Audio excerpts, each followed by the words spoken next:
Hello, welcome to e-content for postgraduate classes. This class is designed for MSc Mathematics semester 3rd, paper 1 functional analysis, and my today's topic is Banach space and examples. Myself, Dr. Shraddha Dubey, Professor, Department of Mathematics, Sarojini Naidu Government Girls PG Nutan College, Bhopal. Prerequisites which are required to understand the topic are knowledge of linear space, non-linear space, Cauchy sequence, convergence, and completeness. After completing this module, students will be able to define Banach space. They will be able to give an example of Banach space. They will also be able to give an example of a non-linear space, which is not a Banach space, and they will be able to differentiate between normed linear space and Banach space. So, what is complete metric space? A metric space XD is said to be complete if and only if every Cauchy sequence in X is convergent to a point of X itself. That is, if we take a Cauchy sequence in X and it is convergent, its limit lies within the X. The trivial examples are space of real numbers as well as the space of complex numbers. Now I'm going to define Banach space. A complete normed linear space is called Banach space. So in order to prove that a space is a Banach space, we have to satisfy all the properties of normed space as well as its completeness is also required. Procedure is like this. If we take a set, we have to define one external composition and one internal composition. With the help of internal and external composition along with some properties, we will show that it is a vector space. Then we come on properties of norm. These are number one, norm x is always positive. Number two, norm x is equal to 0 if and only if x is equal to 0. Number three, norm of alpha x is equal to mod alpha norm x. And number four, triangle property, that is norm of x plus y is less than equal to norm x plus norm y. Along with, we will satisfy the completeness of space, that is we have to consider a Cauchy sequence here, and Cauchy sequence is convergent, then it will have a limit and we have to show that that limit also lies within the space. The examples of Banach space are, simplest examples are space of real numbers and the space of complex numbers. So norm of a number here is defined by norm of x is equal to mod of x. So firstly, we'll satisfy the properties of norm, which are number one, norm x is always greater than equals to 0. Since here norm x is defined by mod x and absolute value is always positive, so mod x is also greater than equals to 0. Second property, if norm x is equal to 0, implies mod x is equal to 0, which is possible only when x is equal to 0. Third, norm of alpha x, where alpha is a scalar and x is vector, we can write mod alpha norm x. And fourthly, the triangle property, norm of x plus y is less than equal to norm x plus norm y, which by definition can be written as mod of x plus y square, which is equal to x plus y and conjugate of x plus y. More explicitly, it is x plus y conjugate of x plus conjugate of y. On multiplication, this becomes xx bar plus xy bar plus yx bar plus yy bar. And as we know, xx bar is nothing but mod x square. This becomes mod x square plus mod y square plus 2xy bar. And finally, it becomes mod x plus mod y ka whole square, which can be written as norm x plus norm y. Therefore, it is satisfying all the four properties of norm linear space. and its completeness is already satisfied in graduation classes. Now, example number 2. Here we have proved that the space Cn and Rn of all n tuples, that is, x can be written as x1, x2, x3 up to xn of real and complex numbers, are Banach spaces. These spaces are also known as Euclidean and unitary spaces. Here we have defined norm x as norm x is equal to I is equal to 1 to n mod xi square raised to power half, and we have given it name as equation number 1. So firstly, we will satisfy all the properties of norm here. Like first, norm x is always greater than equals to 0. So as defined in 1, all the quantities are positive here. Therefore, it is always happen that norm x will also be greater than equals to 0. Secondly, if norm x is equal to 0, implies an implied summation I is equal to 1 to n mod xi square raised to power half is equal to 0. This implies mod xi square itself is equal to 0, because if summation is 0, quantity must be equivalent to 0, and this implies mod of xi is equal to 0. That is, xi is equal to 0. In n tuples, we can write x is equal to 0, 0, 0 for n times. Thirdly, norm of alpha x, which is equal to summation I is equal to 1 to n mod alpha xi square is to power half, which is mod alpha square summation I is equal to 1 to n mod xi square is to power half, and finally it becomes mod alpha norm x as defined in 1. Now, fourth property in this triangle inequality, we have considered left hand side is norm of x plus y square, which is summation I is equal to 1 to n mod xi plus yi square. This can be written as summation I mod xi plus yi and mod of xi plus yi 2 times, which is less than or equal to summation mod xi plus yi, and on separating the mod of xi plus mod of yi. On multiplying, this gives mod xi plus yi into mod xi plus summation mod xi plus yi into mod yi. Here we have used Cauchy's inequality, which gives as summation norm of x plus y into norm of x plus norm of x plus y into norm of y. For your convenience, I have written Cauchy-Schwarz inequality here, which is like this. If A1, A2, A3 up to An and B1, B2, B3 up to Bn belongs to Rn, then Cauchy-Schwarz inequality can be written like this. Summation I is equal to 1 to n mod Ai Bi is less than equal to summation I is equal to 1 to n mod Ai square is to power half, and summation I is equal to 1 to n mod bi square is to power half. Minkowski inequality is also used here, which can be written as summation I is equal to 1 to n ai plus bi square half is less than equal to summation I is equal to 1 to n ai square raised to power half plus summation I is equal to 1 to n bi square raised to power half. With the use of this inequality, finally we got mod of x plus y square is less than equal to mod of x plus y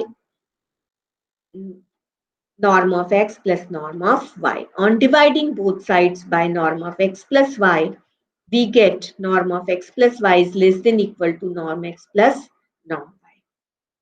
Earlier we have proved that every normed linear space is a metric space. So we can write dxy is equal to norm of x minus y, where xy belongs to Rn Cn.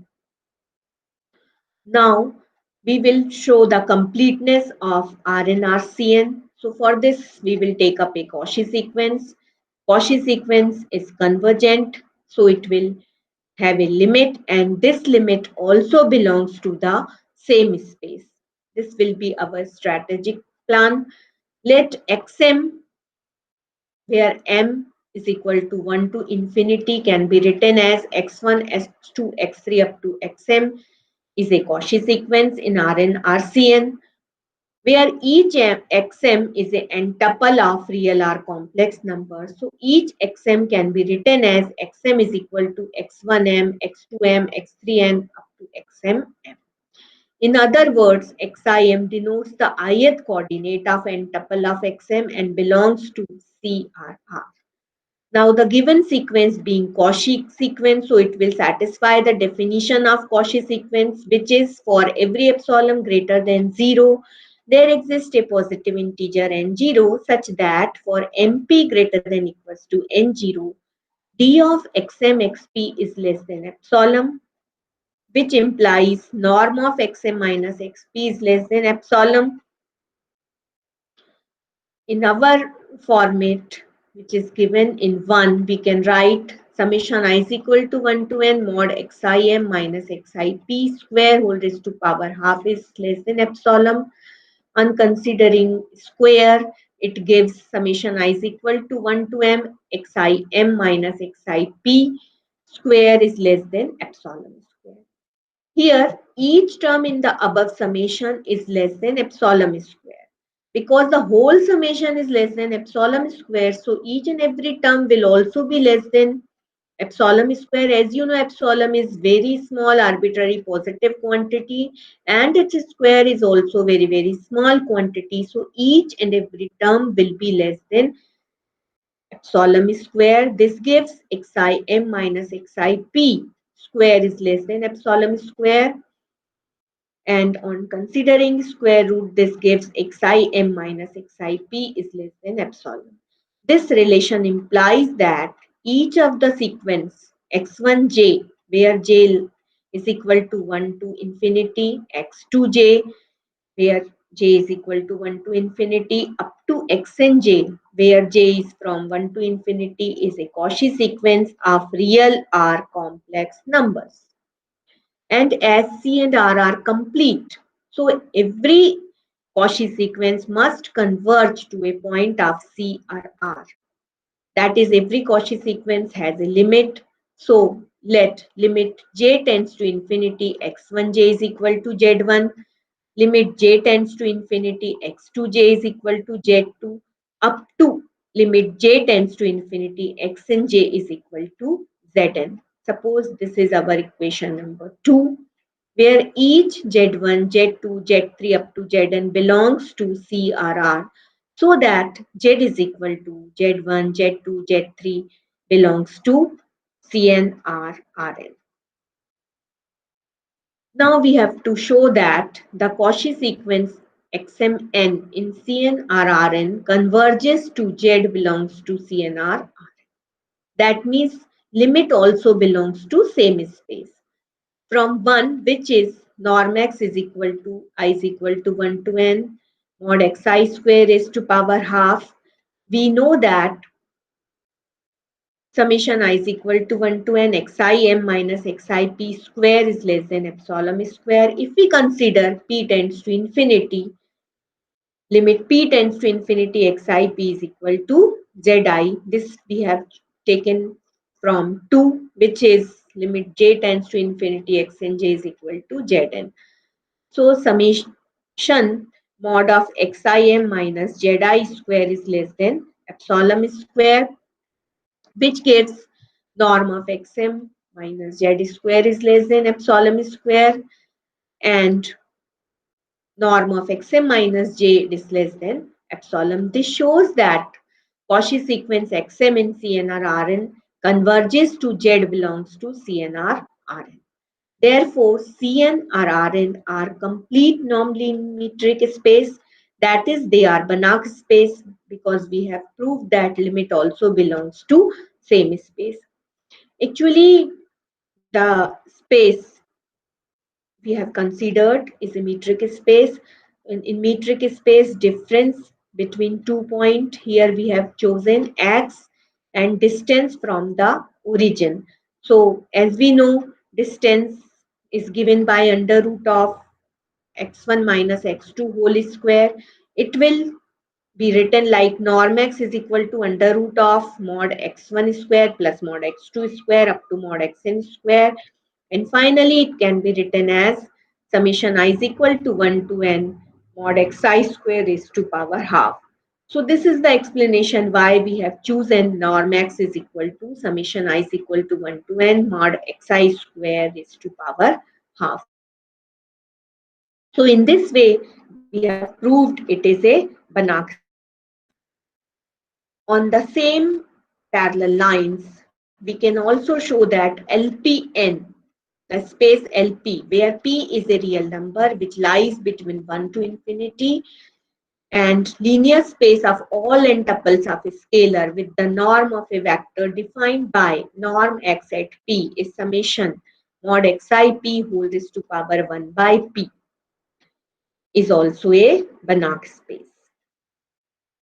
Next example is example number 4. In this example, I will show you that it is a normed linear space but not a Banach space. So what is the difference? The difference is it is satisfying all the properties of normed space. But if we consider a Cauchy sequence is convergent, but the limit does not belongs to same space. So here we have defined the linear space C01 of real valued continuous. C stand for continuous functions on interval 0 and 1. This is a closed interval.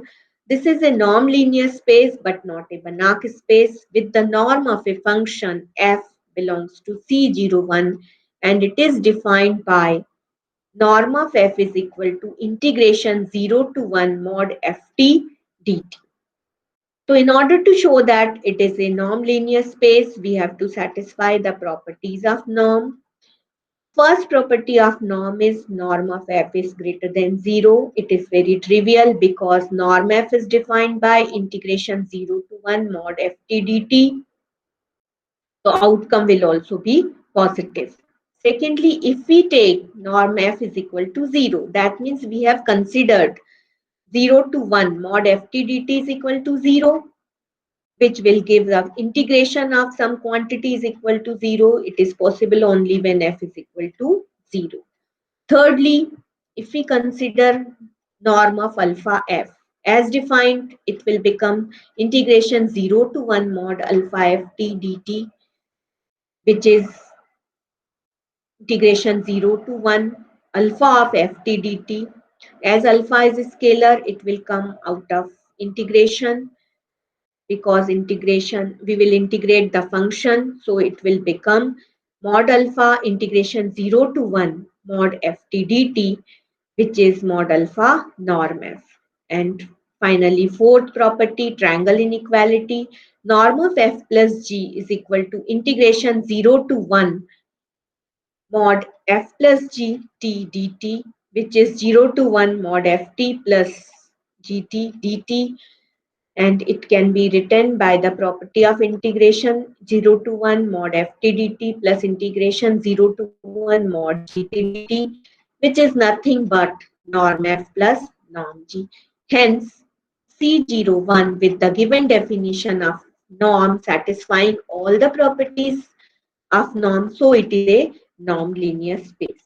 Now we will focus on completeness, and for this we have considered here a Cauchy sequence Fn in C01, and we have defined it as Fnt is equal to 1 in the interval 0 to half. That is, in the interval 0 to half, if t lying between 0 to 1 by 2, its value is 1. And minus nt plus n by 2 plus 1 when t lies between 1 by 2 and 1 by 2 plus 1 by n. And finally, its value is 0 when t lies between 1 by 2 plus 1 by n and 1. We have to consider here n is always greater than equals to 3. Now each fn is continuous in C01. So we have here established that sequence Fn is a Cauchy sequence. Mn is greater than equals to 3. Then as defined, norm of Fm minus Fn will become integration 0 to 1 mod of Fn minus Ft dt, which will become Fmt minus Fnt dt, which is equal to, we have split it in two integration. That is, first we have taken from 0 to half, and secondly from half to 1. So as defined in 0 to half, its value is 1. So we can write here 1 minus 1, and secondly 1 by 2 to 1 mod of fmt minus fnt. First integration will become 0, and secondly, as if we use property of modulus here, mod of minus 1 is 1, so it will become 0 to half mod ft plus, जो यहाँ पर minus of F N T था वो plus में convert हो जाएगा, so it will become half integration half to 1 mod of fnt dt. Let us suppose it as inequality number 1. Now integration half to 1, I am solving here only one part, mod of fnt dt. It can also be written as half of to half of plus 1 by n, and in the next, after considering the value, its value is minus nt plus n by 2 plus 1, and in the next, that is half of plus 1 by n to 1, its value is 0. By definition, we have written these values. So we will leave the third quantity, that is 0 here, and concentrate on integration half to half plus 1 by n minus nt plus n by 2 plus 1. Here we have also removed mod because in the given range for t, the nt minus nt plus n by 2 plus 1 is always greater than equals to 0. So when we integrate it, it will become, integration of t will become t square by 2 and n by 2 plus 1, and here t will arrive solving minus n by 2 after putting the upper value integration minus lower value. Finally we arrived it at minus half minus 1 by 2n plus 1 by 2 plus 1 by n, which is equal to 1 by 2n. Similarly, if we also solve the second quantity, which is integration half to 1 mod of fmt dt, this gives us 1 by 2m. So from 1, we get fm minus fn is less than 1 by 2m plus 1 by 2n. And as we take m and n are very large, that is tends to infinity, this will become tends to 0. This shows that sequence Fn is a Cauchy sequence in C01, but as shown, it does not converge to a function in C01 because if we consider G belongs to C01 such that limit Fn is equal to G, so as we considered, the value from 0 to half is 1, but from half to 1 is it's 0. So G is discontinuous because for continuity, value of the function is equal to limit of the function, and that must be unique. So at half, we are getting two values. Therefore, the function G is discontinuous. Therefore, G is not a member of C01, which is the interval of continuous functions. Therefore, Fn is not a convergent sequence, and as such C01 is not a Banach space. So this is an example of a normed linear space which is not a Banach space. In the next example, I have chosen N is here a normed linear space, and we have to prove that it is a Banach space if and only if X such that norm X is equal to 1 is complete. So We'll consider two cases. Case 1, in this case, we will consider n is a Banach space. That means n is complete, and let it is a sphere where unit sphere where x such that norm x is equal to 1. Origin से x की जो distance है वो metric space की help से 1 हो जाएगी. We'll show that S is complete. For completeness, again we will follow the same steps. That is, we'll take up a Cauchy sequence xn. So since it is in S, therefore norm f x is equal to 1 for every n, and we will show that this sequence converges to a point of same space, that is x belongs to S. As norm of x is equal to 1 by definition and the sphere lies within the n space, so S is contained in S. Therefore, the Cauchy sequence xn in S is also a Cauchy sequence in n, which is complete. That is, Cauchy sequence must convergent to some point of the same space.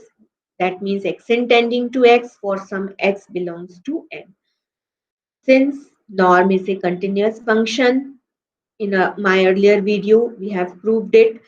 So by the well-known result taken from the same, norm of xn tends to norm of x, which can be written as norm of x is equal to limit n tends to infinity, norm of xn. And since norm of x is equal to 1, this shows that x belongs to the sphere. Therefore, S is complete because we have shown that limit belongs to same sphere. This proves the direct part. For the converse part, case 2.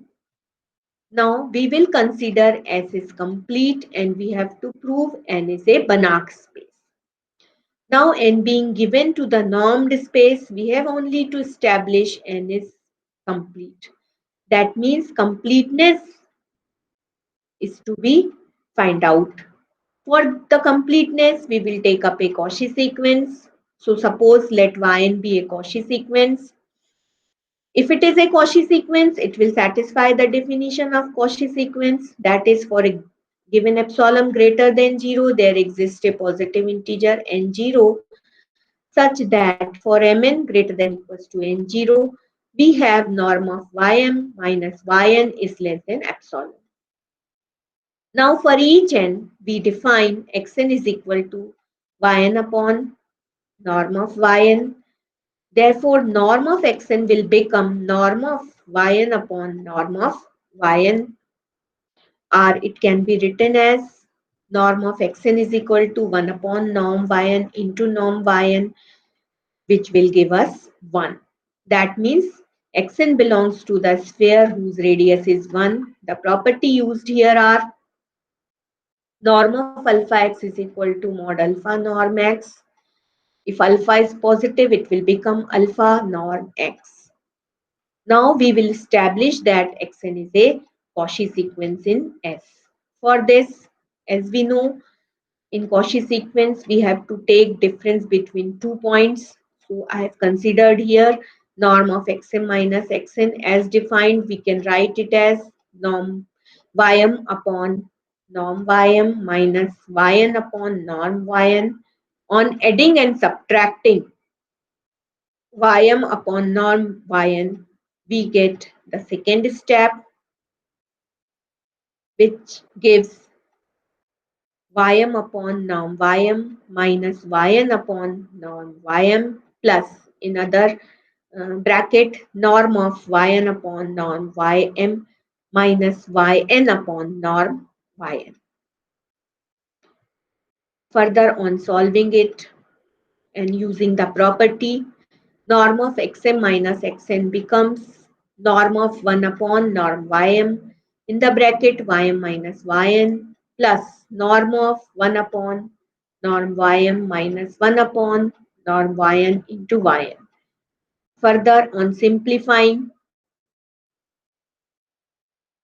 it gives the next step, and on more simplifying, it gives 2 of norm of ym minus yn upon norm of ym. And finally, it gives this is less than epsilon. Result used here are mod of norm x minus norm y less than equal to norm of x minus y, and norm of minus x is equal to mod of norm of x. This relation states that this sequence xn is a Cauchy sequence in X, as and as being complete, it follows that xn tending to X for some x belongs to X are yn upon norm yn tending to X. Further, it gives yn tends to norm yn into X. Again, if we use the property mod of norm ym minus norm yn, it will less than norm of ym minus yn, and by a we have already proved it. This is a Cauchy sequence, so it will be less than epsilon. This shows norm of yn is also a Cauchy sequence of real numbers but are being complete. So it has a limit. Norm of yn tends to alpha, and from 2 we conclude that yn tending to alpha x belongs to n. Therefore, Cauchy sequence yn in n converges to alpha x in n, and hence n is complete. For further reading, you can refer the books of Kresge, Chaudhary and Nanda, Functional Analysis, A.E. Taylor, Functional Analysis, P.V. Limier, Functional Analysis, B.K. Lahiri, Elements of Functional Analysis, Walter Rudin, Principle of Mathematical Analysis, and G.F. Simmons, Introduction to Topology and Modern Analysis. This is a book of Tata McGraw-Hill. For assessment, students are requested to solve the problems. The space of Cx, where Cx is the space of bounded continuous scalar valued functions, is a Banach space, and space of Bx, which is defined as the linear space of bounded scalar valued functions, is also a Banach space with the norm of a function defined as norm f is equal to supremum of mod of fx, x belongs to x. These are very simple examples. You can easily prove them. And the next question is, the linear space C01 of real valued continuous functions on 01 is a Banach space with the norm of functions f belongs to C01 defined as norm f is equal to maximum of mod of ft, where t lies between 0 and 1. If you want to show these are Banach space, firstly you have to satisfy the properties of norm and then take up a Cauchy sequence. Cauchy sequence will be convergent, so it will have a limit, and that limit also belongs to the same space considered by you. These will be the step to find out the Banach space. Thank you very much for patient hearing.